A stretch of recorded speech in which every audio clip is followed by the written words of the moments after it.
주님의 은혜가 저와 여러분 가운데 오늘도 충만하시기를 주 이름으로 축원합니다. 오늘 저는 에베소서 5장 22절에서 25절의 말씀을 가지고 가정의 달을 맞이해서 행복한 가정이라고 하는 제목으로 함께 은혜를 나누려고 합니다. 성경에서는 가장 중요한 것이 가정이라고 말씀하셨습니다. 그래서 이 가정은 세상에서 가장 소중한 것이고 교회보다도 더 소중한 것이 바로 가정이라고 하는 것입니다.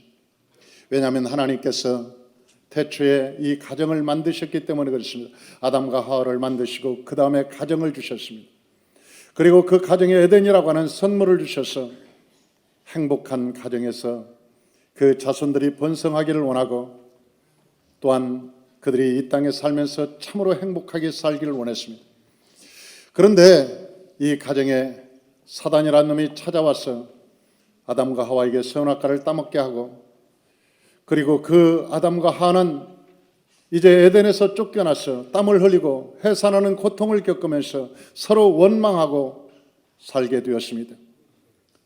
모든 것이 당신 탓이요, 모든 것이 내 탓이기 때문에 내가 불행해졌다고 하는 책임을 전가하고 죄를 전가하는 그런 인생을 살게 되었다고 하는 것입니다. 그런데 예수님께서 오셔서 다시 이 가정을 회복시켜 주셨습니다. 그래서 예수 믿는 사람들은 모두가 다 행복한 가정에서 살아야 될 책임과 의무와 하나님의 축복이 있는 것입니다. 그러므로 저와 여러분들이 행복한 가정을 만들고 이 행복한 가정에서 하나님이 주신 은혜와 복을 누리며 영혼이 잘됨같이 범사가 잘되고 강건한 여호와의 복을 누리시기를 주 이름으로 축원합니다. 그런데 행복한 가정을 만들기 위해서는 몇 가지 조건이 있습니다. 첫째는 우리가 방향이 같아야 된다고 하는 것입니다. 두 마리의 말이 한 곳을 향해서 달려가고 멍에를 같이 맸는데 한 마리 말은 저 동으로 가고 한 마리 말은 서로 가려고 애쓴다면 여러분 수레는 넘어지고 여러분 수레는 나중에 깨어져 버리고 말할 것입니다. 이처럼 부부가 한 방향을 향해서 멍에를 짊어지고 가야 되는데 남편은 동쪽으로 가자고 하고 저 아내는 서쪽으로 가자고 해서 서로 동서로 나뉘어져서 뛴다면 길게 가지 못하고 수레는 결국 깨어지고 말할 것입니다. 그리고 한 발자국도 앞으로 나아갈 수 없고, 우리 남편과 아내가 같은 수레를 짊어졌으면, 멍에를 짊어졌으면 이제 가정이라는 수레를 이끌고 목표를 가지고 같은 방향을 향해서 나아가야 그 가정이 행복하고 아름다울 수 있다고 하는 것입니다. 그래서 하나님께서는 우리에게 부부가 되었거든 이제 같은 방향으로 나아가라고 말씀하시는 것입니다. 사람은 사랑할 때 서로 마주보고 산다고 생각합니다. 그래서 서로 마주보면서 당신 참 이쁘다, 당신 정말 아름답네, 당신은 세상에서 가장 멋있어, 그러면서 서로 마주보고 살지만, 그러나 그 마주보는 것이 과연 몇 년이나 갑니까?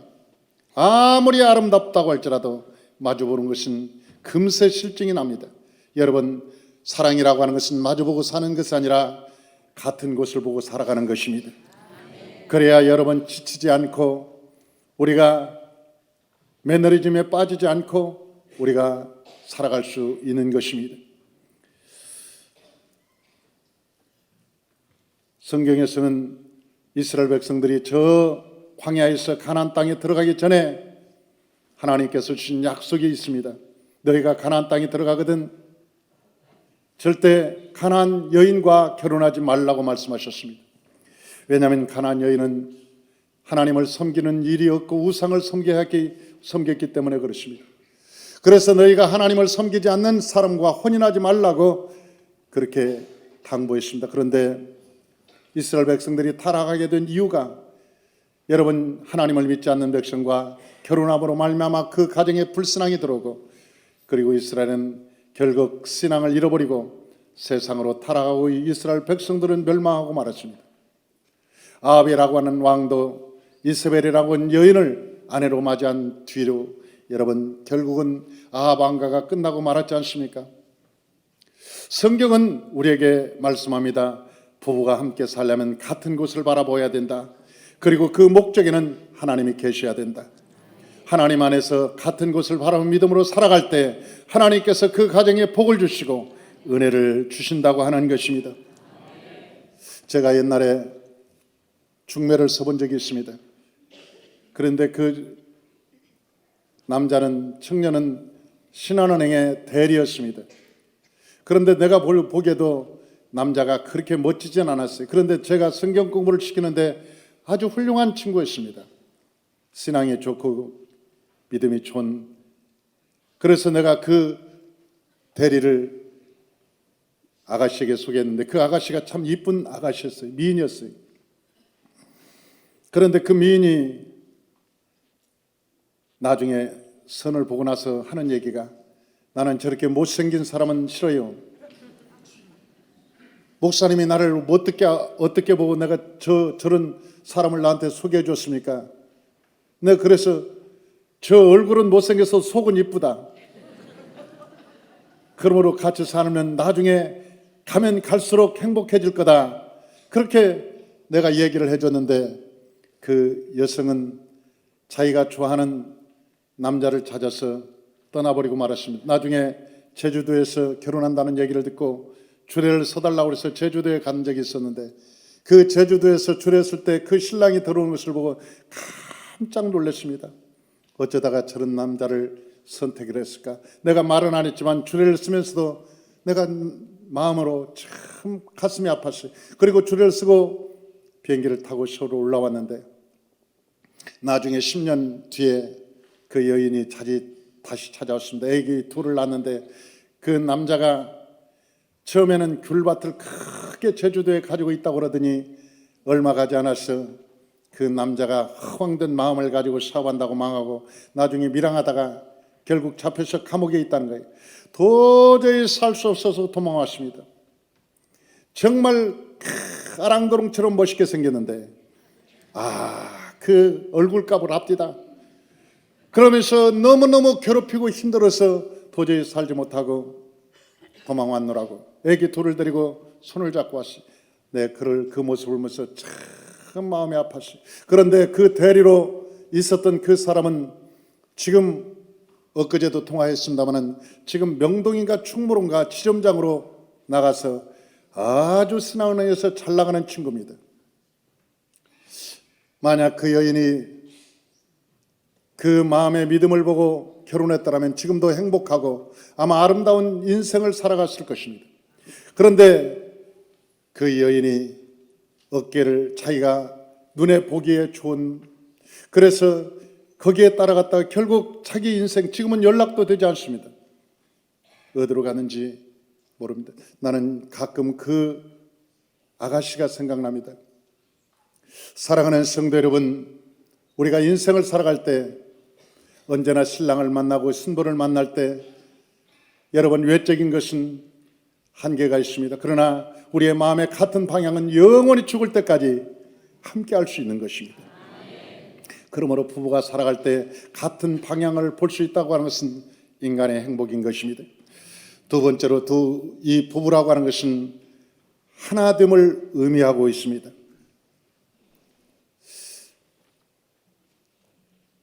저는 처음에 예수 믿고 주의 종이 되었을 때 나는 하나님의 종이 되어서 이제는 내 가정을 분토처럼 여기고 나는 하나님의 일만 열심히 해야 되겠다, 그런 생각을 하고 내가 아이도 낳지 않을 생각을 했었어요. 왜? 하나님의 사명을 감당하는데 아이가 있으면 복잡하지 않는가? 그래서 아이도 낳지 않고 나는 주님의 뜻대로만 살아야지. 그리고 목표를 열심히 했습니다. 뿐만 아니라 밤을 새워서 하고 시간 있으면 산에 가서 기도하고 아주 그냥 가정을 분토처럼 여겼습니다. 그 어느 날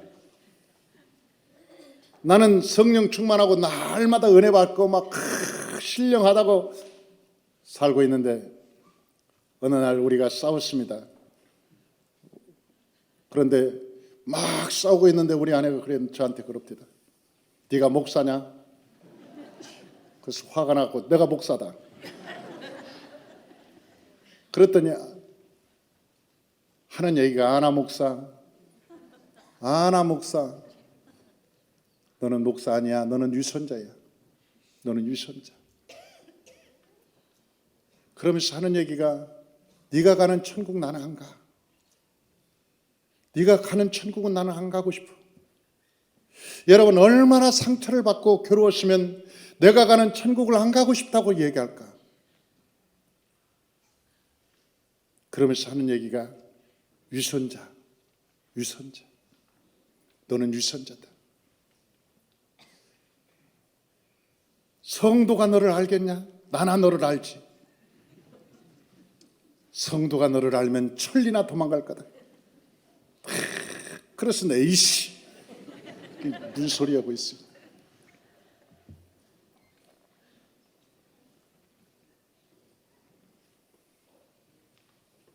나는 그때도 몰랐습니다. 나는 나 나름대로는 잘 산다고 생각을 했어요. 그런데 그때도 나는 내가 누군지를 몰랐습니다. 나는 목사고, 나는 설교하는 자고, 그리고 지금도 내 입에서는 예수란 말이 나오고, 나는 나름대로 잘 산다고 생각을 했어요.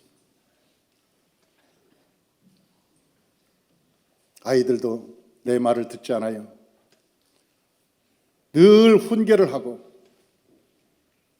아이들한테 야단을 치고 너 똑바로 살아라. 그러면 그 아이는 속으로 너나 똑바로 살아라.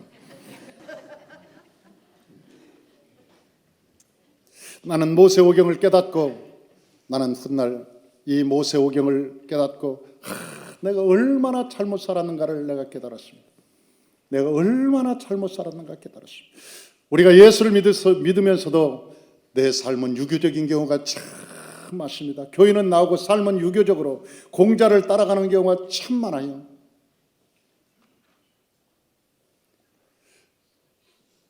믿기는 예수를 믿고 사는 것은 공자를 따라가고 내 삶이 그렇게 살아갔습니다.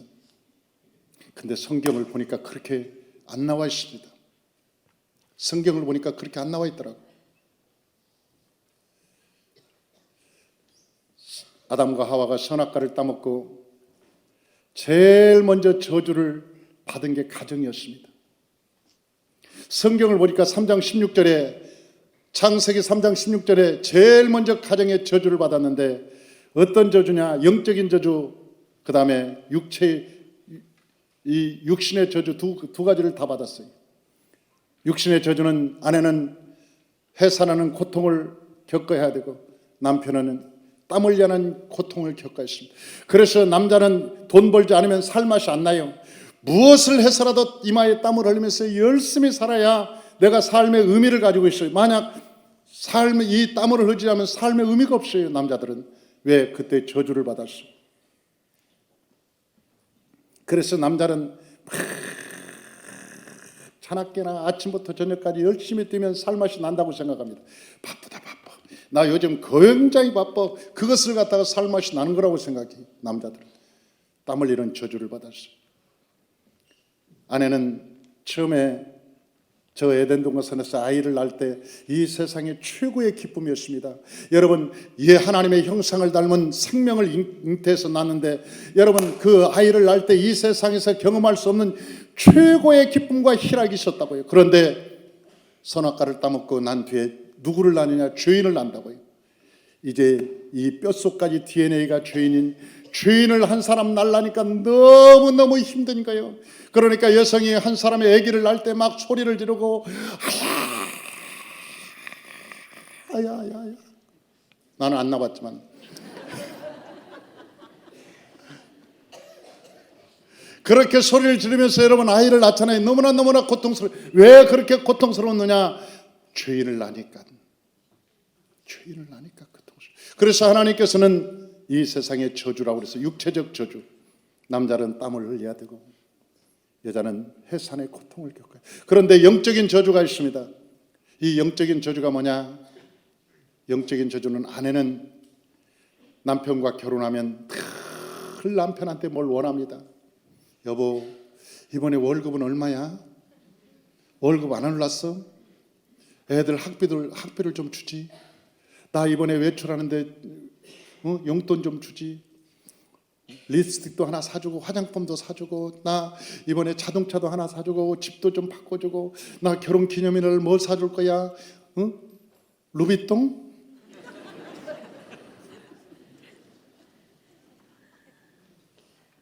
자기 생일날 동그라미를 쫙 그려놓고 그 생일날 뭔가를 남편한테 원합니다. 안 해주면 왼수처럼 여기는 거예요. 이게 저주인지 모르고, 아내가 이게 저주인지 몰라. 이게 저주인데, 남편한테 뭘 끊임없이 원하는 게 저주인데. 남편 출근하는데 양복 탁 입고 향수 좀 뿌리고, 남편이 이제 출근하려고 탁 나가는데 여보 잠깐 이것 좀 버려라. 그리고 분리수거. 그러고 싶냐 인간아? 아니 거의 출근하는 남편 붙들고 그러고 싶냐고. 그런데도 불구하고 그 냄새나는 그 쓰레기, 그걸 남편 손에 들려놓고 뒤에서 고소하게 좋아했어. 회심의 미소를 짓고 있는 인간들. 야, 그러고 싶냐고. 그런데 그러면서 남편이 해주면 살맛이 나는 거예요. 그리고 자랑을 하는 거예요. 우리 남편이 내가 시키는 대로 한다.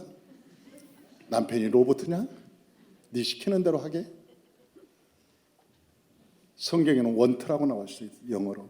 그러니까 내가 원하는 대로 남편이 움직여주기를 원하는 거예요. 내가 원하는 대로. 그래서 여자는 계속 남편에게 말합니다. 그런데 남편은 그걸 잔소리로 여기는 거예요. 정말 죽을 것 같아. 그 잔소리 때문에 죽을 것 같아. 허파가 다 뒤집어질 때까지 긁어. 팍팍 긁어서 이 허파가 다 뒤집어지고, 그래도 멈추지 않고 끊임없이 긁어대. 너무 힘드니까 남자들이 너무 힘든 거예요. 나중에 나이가 들면 어디까지 데려가느냐, 마트까지 데리고 다니면서 카트 끌고 다니라고 그래요. 카트 끌고 다니면서 여보 빨리 따라와, 빨리 따라와. 막 따르라고 하면서, 남자가 가다가 무슨 과일 자기가 딱 눈에 띄니까, 오랜만에 오니까 먹을 만한 과일이 보이잖아요. 남자들은 그 처음 자주 안 가니까. 그래 과일 하나라도 딱 집을라 치면 언제 봤는지 딱 쳐다보죠. 여보 뭐해? 가만히 있어봐. 그러면서 그 과일을 딱 짚고 나서 꼭 하는 얘기가 있어. 맛없게 생겼다. 흠이 있네. 이거 먹지 말고 가만히 있어봐. 이건 놓고 이건 먹어. 자기가 집어줘. 이건 놓고, 남편이 집은 것은 그냥 놓고 내가 집어준 걸 먹어. 끝까지 내가 원하는 대로 내가 훈련을 시키는 거예요. 끊임없이 훈련을 시키는 거예요. 이게 저주라고 하는 것을 몰라서 그랬어요. 나도 저주인지 몰랐어요. 나도 그렇게 살았으니까. 성경은 그냥 기록된 것이 아닙니다. 윤리나 도덕을 가르치는 책이 아닙니다. 우리의 삶의 변화를 말하고 우리의 삶의 실질적인 하나님의 생명을 가르치는 거예요. 성경은. 그런데 남자는 저주가 뭐냐? 결혼하고 나면 아내를 다스리려고 그러는 거예요. 다스리려고. 그래서 처음에는 말로 다스립니다. 말로 잘 안 다스려지죠. 그러면 큰 소리를 치고, 나중에는 완력으로 합니다. 힘으로 어떻게 해볼. 이 아내가 말을 안 들으면 뭐 힘으로 해서 다스리려. 그것도 안 되면 돈을 가지고 아내를 지 마음대로 잡으려고 그래요. 돈 얼마 주면서. 그러면서 하는 얘기가, 내가 그래도 돈 벌어주니까 당신 살지, 내가 그래도 돈 벌어주니까 당신 이만도 하지. 그러면서 돈 가지고, 그리고 조금 크면 나중에 뭐라고 하면서 지 명예 권세 가지고 아내를 다스리려고. 내가 조금 있어봐. 당신 아주 호강 얘기해 줄게. 내가 지금 사업이 잘 되는데 당신 내 말 잘 듣고 가만히 가만히 있어. 집구석이 조용히 해. 나도 출세를 하든지 승진을 하든지, 내가 이번에 과장이 되고 내가 전무가 되니까 좀 조용히 해. 내 뜻 좀 맞추고 내가 하라는 대로 해. 조용히. 내 속을 좀 시끄럽게 하지 마. 그래야 내가 세상에 나와서 큰 소리 치고 출세하고 잘할 거 아니야. 집에 휴일날이면 소파에 뒤집어져 가지고 커피 한 잔,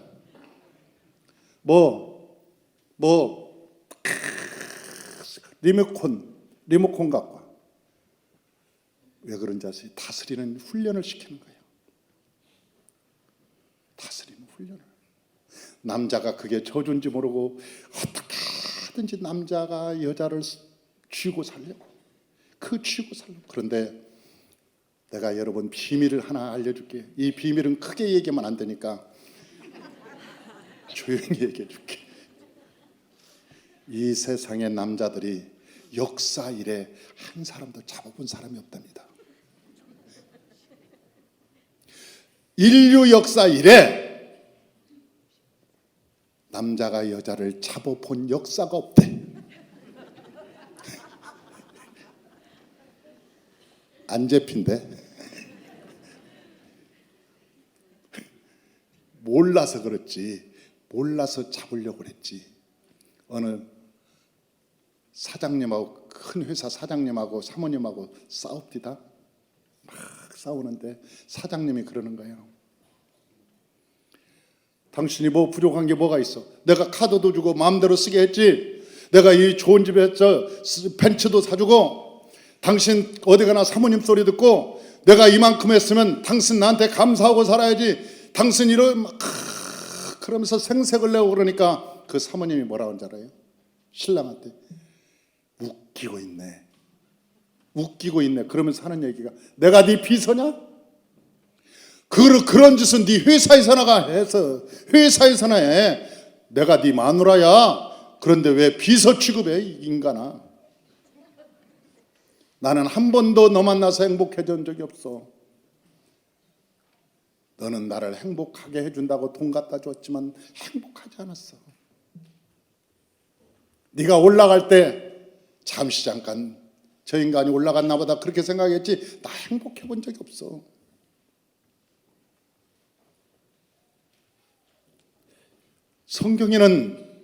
성경에서 반대로 사는 사람이 어떻게 행복할 수 있습니까?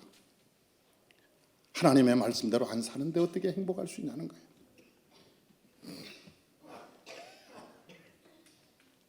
그런데 예수님께서 이 문제를 해결하셨어요. 해결하셨다면 좀 기쁜 표정이라도 좀 짓고. 아니, 예수님이 이 문제를 해결하셨다는데 안 반가워요? 응? 목사님이 뭔 얘기하는가 보자.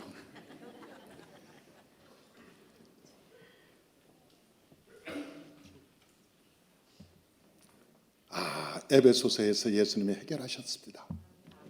어떻게 해결하셨는가 봤더니, 남편들아 아내 사랑하기를 그리스도께서 교회를 사랑하신 같이 하라. 나는 이게 주례사인 줄 알았어요. 예수님은 역시 대단하신 분이야. 주례사까지, 목사가 어려울까 봐 주례사까지 써놔서, 참 예수님은 대단하신 분이야. 그렇게 생각을 하고 썼는데 이게 내 얘기인지를 몰랐어요. 남편들아 아내 사랑하기를 그리스도께서 교회를 사랑하신 같이 하라. 어떻게 사랑했는가 봤더니 돌아가셨어. 그러니까 남편들이 아내를 사랑하려면 어떻게 해야 되냐? 그리스도와 함께 죽어라. 그리스도와 함께 네가 죽어라. 또 아멘 안 내. 성질납니까? 아니, 죽기를 싫어요? 남편들아 아내 사랑하려면 그리스도와 함께 죽어라. 아멘. 할렐루야. 아멘. 그리스도와 함께 십자가에 네가 죽으라는 거예요. 네가 안 죽으면 안 죽은 만큼 아내 다스리려고 그런다. 안 죽으면 80% 죽었으면 20% 꼭 다스립니다. 언젠가는 50% 죽었으면 50% 다스리고 살고, 70% 죽었으면 30%는 아직 남아서 다 죽은 것 같은데 간간히 나와서 다스리려고 하고, 그런데 우리가 십자가에서 그리스도와 함께 죽으면 어떤 역사가 일어나느냐? 아내가 여자로 안 보인다는 거예요. 아내가 여자로 안 보여. 이래야 진짜 죽은 거예요. 왜 그러냐? 여자와 아내의 차이는 엄청난 큰 차이가 있습니다. 여자는 이 세상에 인구 70억 중에 35억이 여자예요. 그러나 아내는 단 한 사람이에요. 만약 내 아내가 여자로 보이면 다른 여자와 자꾸 비교가 되는 거예요. 나 저 여자하고는 말이 잘 통하는데, 저 여자가 우리 아내보다는 이쁜데, 더 젊은데, 자꾸 다른 사람이 눈에 가는 거예요. 마음이 가는 거예요. 왜? 내 아내가 여자로 보이니까 여자로 비교하는 거예요. 그런데 하나님께서 아내에 대한 정의를 내려놓으셨어요. 아내에 대한 정의, 그게 뭐냐? 뼈 중에 뼈. 후반전은 여러분이 해야지. 왜 내 입만 쳐다봅니까? 아내에 대한 정의를 하나님께서 말씀하셨어요. 뼈 중에 뼈. 그래요. 이제 궁합이 맞네. 살 중에 살. 뼈 중에 뼈. 그래, 살 중에 살이라고 그랬어요. 그런데 이 뼈 중에 뼈는 골수를 얘기하는 거예요. 골수. 그러니까 이 골수라는 게요, 이 사람이 골수에 병이 들면 백혈병이라고 그럽니다. 여러분, 백혈병에 걸리면 그 고통이 말할 수, 마약을 맞아도 순간이지 그 고통이 멈추지 않습니다. 그러니까 아내가 힘들고 어려우면 남편이 못 견딘다는 거야. 너무너무 괴로워. 아침에 아내하고 싸워서 나오면 회사에서도 일이 안 잡히는 거야. 뭔가 마음에 불안하고 일이 잘 안 잡혀요. 그리고 이 살 중에 살이라고 하는 것은 근육을 말합니다. 근육. 살 중에 살은 근육을 말해요. 그러니까 이 근육이 없어졌다. 그것은 근육이 병든 것을 누게릭이라고 그래요. 누게릭. 그러니까 이게 연체동물처럼 아주 그냥 힘이 없이 사람이 흐느적하고 방향이 없어진다는 거예요. 아내가 병들면 그 남편이 제대로 못 산다는 거예요. 그래서 아무리 돈 있고 명예 있고 권세 있어도 아내가 병들기 시작하면 그놈은 반드시 바람피든지 아니면 술 먹고 다른 짓 하든지 엉뚱하게 살다가 결국 문제를 만듭니다. 제대로 못 사는 거예요. 제대로 못 사는 거예요. 그래서 하나님께서 우리에게 말씀하시길, 디도서에 내 아내를 괴롭게 하지 마라. 내 아내가 괴롭게 하지 마라. 내 아내가 뼈 중에 뼈, 살 중에 살인 것을 깨달을 때 행복이 시작되는 거예요. 행복이. 성경대로 얘기하는 거예요. 성경대로 얘기하는 거예요. 내 아내가 뼈 중에 뼈요, 살 중에 살이라고 깨달을 때, 아내들에게는 남편을 사랑하라는 말이 없어요. 왜? 하나님이 그렇게 지었기 때문에 그래요. 남자들은 이쁜 것 보면은 무조건 다 사랑해. 여자들은 절대 그 말 안 합니다. 여성들은 함부로 사랑한다는 말을 안 해요. 여성들이 사랑한다고 할 때는 생명을 걸었다는 얘기예요. 내가 생명을 걸었어. 왜? 여성들은 누구를 사랑하게 됐냐면 자기가 정말 존경하는 사람을 사랑하게 됐어요. 하나님이 그렇게 만들으셨어요. 그래서 남편들을 존경하고 복종하라, 그렇게 말씀하시는 거예요. 진짜 남편이 존경스럽고 남편이 정말 내 마음에 사랑이 가면 아내는 자기 생명을 걸고 남편을 돕게 돼 있어요. 왜? 성경에는 아내들은 돕는 배필로 지었기 때문에 그래요. 아내는 돕는 배필로 지어서 그래서. 그래서 돕기 위해서, 남편 돕기 위해서 아내는 자기 몸을 팔아도 남편을 도우려고 합니다.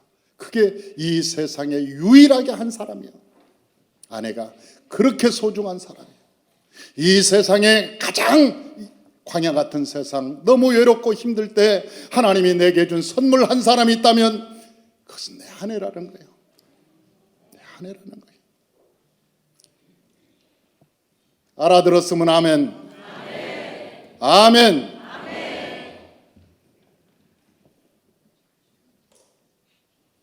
성경은 우리의 윤리나 도덕을 가르치는 책이 아닙니다. 성경은 우리 삶을 바꿔주는 책입니다.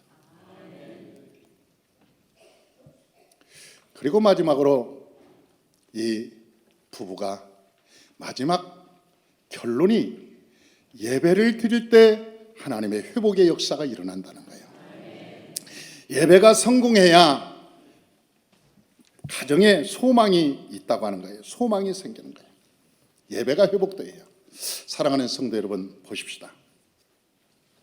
우리가 금술이 좋다 그런 말이 있어요. 금술이 참 저 금술이 좋다. 그 말은 그 금술이라는 말이 거문과 비파라는 뜻 아닙니까? 거문과하고 비파가 소리를 내서 음율을 잘 맞출 때 그 소리가 징그럽게 좋다. 그런 소리예요. 금술이라는 것이, 금술이라는 게 검과 비파 소리가 같이 어우러져서 착 소리를 내니까 듣기 징그럽게 좋네.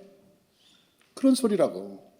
금술이 좋은 이 부부는 어디서 마지막 결말을 맺냐? 예배에서 열매가 나타나기 시작하는 거예요. 예배에서. 그 부부가 예배를 잘 드리면 어떤 역사가 일어나느냐? 야, 아브라함과 같은 역사가 일어나요. 아브라함의 후손 이삭과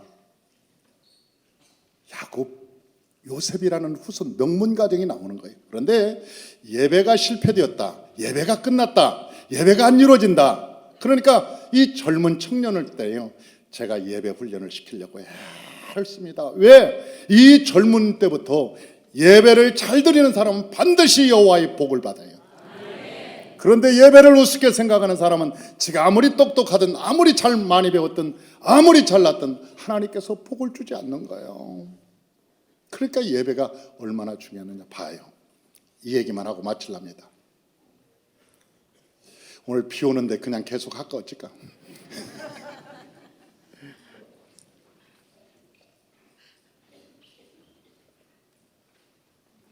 예배에 실패한 사람들을 봤어. 가인의 후손들입니다. 그런데 가인의 후손들이 예배에 실패하고 하나님께 쫓겨나서 갔는데 그 사람들이 제일 먼저 쌓은 게 뭐요? 성을 쌓았어요. 그리고 성 이름을 뭐라고 그랬어요? 에녹이라고 그랬어요. 그러니까 예배에 실패하면 제일 먼저 지성을 쌓습니다. 부경화를 가지고, 돈을 가지고, 명예를 가지고 성을 쌓아서 새끼 이름을 붙이는 거예요. 내 새끼한테 어떻게 하면 남겨줘야지. 어떻게 하든지 남겨줘야. 내 새끼한테 어떻게 하든 물려줘야지. 그래서 에녹이라고 하는 성을 쌓는 지 새끼 이름 붙이는 거예요.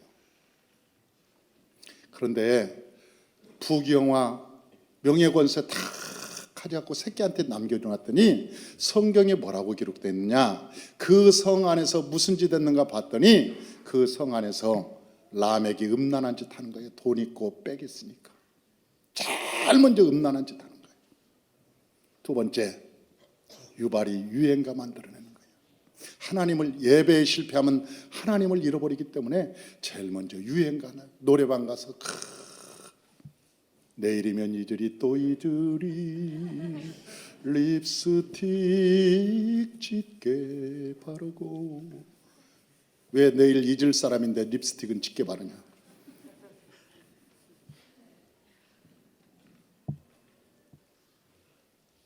야, 유행가 속에는요 귀신이 있습니다. 유행가를 부르면 허무하기가 짝이 없어요. 유행가 부르면 다 불륜의 사랑이요. 당신과 나 사이에 저 바다가 없었다면. 그래, 육지 놔주면 어쩔래? 당신과 나 사이에 저 바다가 없었다면. 없었으면 어떻게 할 건데? 없었으면 어떻게 할 건데? 유행가는 100%.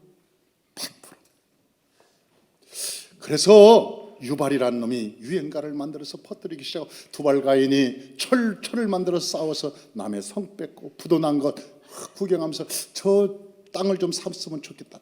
모든 관심이 여호와께 있지 않고 모든 관심이 음란을 퍼뜨리고 세상 어울려서 노래 부르고 어디 가서 땅 한 평이라도 더 내 것으로 만들기를 원하고, 그런데 하나님의 백성들, 여호와의 백성들은 가는 곳마다 제단을 쌓기를 원하는 거예요. 제단을 쌓자 하나님께서 그들에게 약속해 주신 말씀이 있습니다. 너희가 저 들에 나가면 들이 복을 받고 집에 오면 집에 복을 받고 외양간에 가면 우양의 복을 받고 너희가 제단을 쌓은 곳마다 내가 복을 주리라. 할렐루야. 제단을 쌓은 곳에 미래가 있는 거예요. 예배를 드린 곳에 미래가 있는 거예요. 돌이 있는 곳에 미래가 있잖아요. 명예권세가 있는 곳에 미래가 있잖아요. 한날 한아침에 저 가인의 후손들이 여러분 노아의 홍수에 다 쓸려서 죽었듯이 거기에 미래가 있지 않아요. 예배를 드려지는 곳에 미래가 있는 거예요. 이 5월달 가정의 달 맞이해서 저와 여러분 나의 위치를 잘, 내가 위치가 뭔가를 잘 알고, 저 90년도인가요? 모래시계라고 하는 것이 이 한국의 열풍을 했습니다. 모래시계. 저도 그 모래시계를 보면서 야, 잘 됐다. 그런데 그 모래시계가 왜 잘 됐는지 아세요? 물론 사회 현상을 얘기한 것이기도 하지만은 가장 모래시계가 잘 된 것이 자기 위치를 지켰다는 거예요. 그 오너 보스는 보스의 위치를 딱 지킵니다. 변호사 보십시오. 변호사는 딱 변호사의 위치를 지키고 검사는 끝까지 검사 위치를 지키고, 아니 건달일지라도 그 건달도 끝까지 위치를 지킵니다. 거기에 혜린이라고 하는 젊은 여자가 나와요. 그 아가씨 고현정인가 그 양반이 그 혜린이로가 나오는데 그 혜린 그 아가씨 또래 보디가드가 있었어요. 경호원. 그런데 그 이정재가 같은 또래인데도 사랑을 하지 않습니다. 자기 보디가드의 사명을 다하기 위해서 혜린을 지키기 위해서 죽어요. 그걸 넘어가질 않는 거예요. 그걸 넘어가지 않고 끝까지 자기의 사명을 다하고 위치를 딱 지키는 거예요. 부부도 자기 위치를 지킬 때 행복해지는 거예요. 자기 위치가 어딘지도 모르면 안 돼요. 여러분, 이 세상에 나무가 사과가 많이 열리니까 그 뿌리가 하는 얘기가 저 사람들은 내가 있어서 저 열매가 맺히는데 왜 사람들은 나를 안 알아주는가? 그리고 뿌리가 확 나와고 내가 그러면서 뿌리가 나오면 그 나무 죽어버립니다. 뿌리는 땅에 안 보여야 되는 거예요. 땅에 안 보여야 돼요. 그게 위치입니다. 여러분, 속옷이 아무리 비싼 거라도 밖으로 나오면 안 됩니다. 속옷은 속에 있어야 아름답지 아무리 속옷이 비싸도 밖으로 빨간 게 쫙 나와가지고 그때부터 아름답지 않아요. 여러분, 이 교회도 마찬가지요. 직분자가 있어요. 집사는 집사의 직분에 그대로 지킬 때 아름다운 거예요. 장로는 장로의 직분을 잘 지킬 때 아름다운 거예요. 장로의 사명은 목사님의 목표를 잘 할 수 있도록 보필하는 게 장로예요. 지가 잘났다고 하고 목사님 뭐 이랬냐 저랬냐 왜 그렇게 하면 그건 장로 아니지. 지가 뭔데 목사님보다 위에 서려고 그러면 이미 위치를 떠난 거예요. 우리가 이 세상 살아갈 때 교회도 그렇고 가정도 그렇고 모든 것이 자기 위치를 지킬 때, 그래서 우리가 모세오경할 때 민수기에서 가장 중요하게 생각하는 것이 군사는 위치를 지키는 사람이다. 군사는 위치를 지키는 사람이다. 저와 여러분이 위치를 잘 지켜서 하나님의 은혜를 누리시길 주의 이름으로 축원합니다. 기도하겠습니다.